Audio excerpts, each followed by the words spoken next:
Bonjour et bienvenue au Top 10 Range 14, école d'équitation western. Nous allons aborder aujourd'hui un sujet qui peut paraître anodin, mais qui pourtant est très important. C'est comment sceller correctement votre cheval en équitation western. Un petit mot sur le tapis de selle. De manière générale, les tapis de selle western sont très larges, très épais, pour être sûr de ne pas blesser le dos de vos chevaux.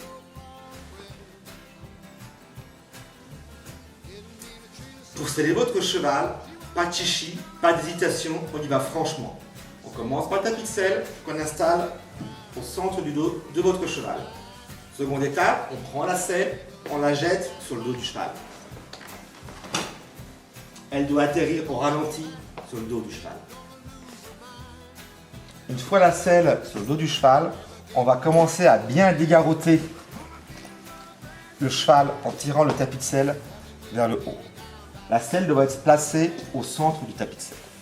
On va faire le tour pour défaire la sangle de la selle. Sur nos selles western, on a un petit bout de cuir du côté droit de la selle sur laquelle on accroche la sangle lorsqu'on transporte la selle.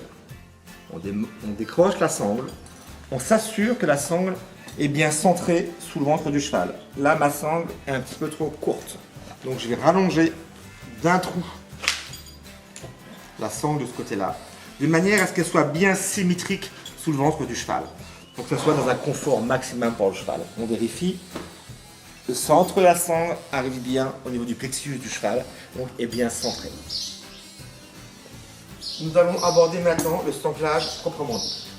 Première chose, on prend l'étrivière de la selle, on l'accroche sur la corde pour pouvoir avoir accès au sanglon.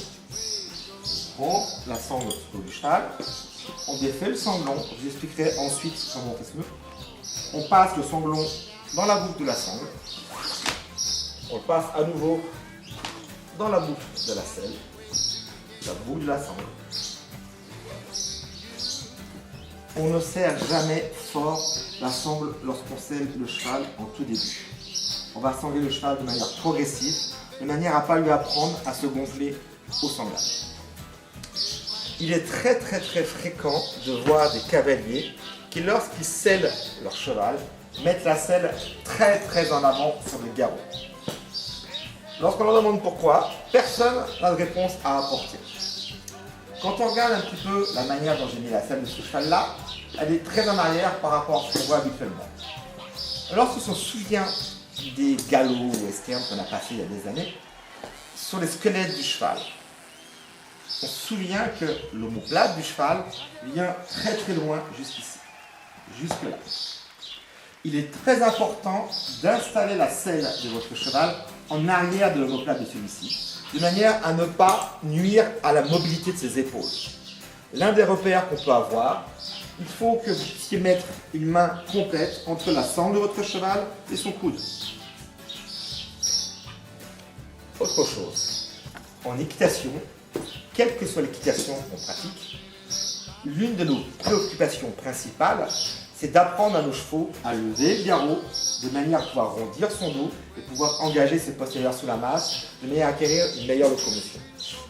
Comment pouvez-vous espérer que votre cheval puisse correctement lever ses épaules si votre selle est trop en avant? Vous allez tout simplement nuire à sa locomotion, à sa motricité. L'un de mes excellents confrères, Christophe Kaiser du King's Valley Quarters, a une jolie histoire pour créditer mon histoire de garrot. Si vous demandez à l'un de vos clients de faire des pompes et que vous vous asseyez sur son dos, qu'est-ce qui va se passer? Il va avoir beaucoup de difficultés à effectuer ces pompes. C'est pareil pour votre cheval. Si vous voulez qu'il puisse lever son garrot correctement, il faut le libérer et pas le surcharger de notre contraire. Un petit conseil pour le sanglage proprement dit.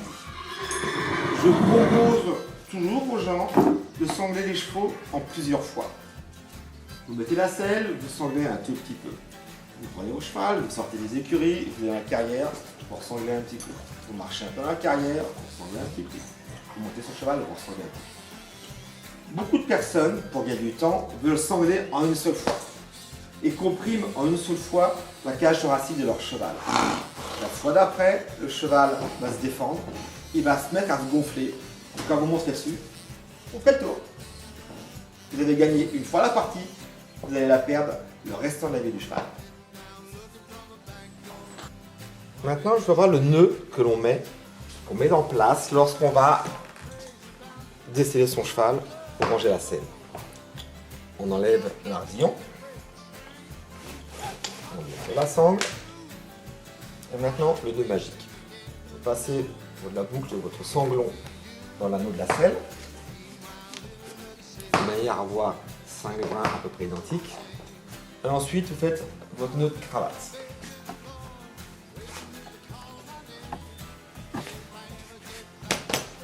Le tout est bien rangé. On peut ranger ensuite la selle. On se rend compte que la façon de seller votre cheval n'a rien d'anodin.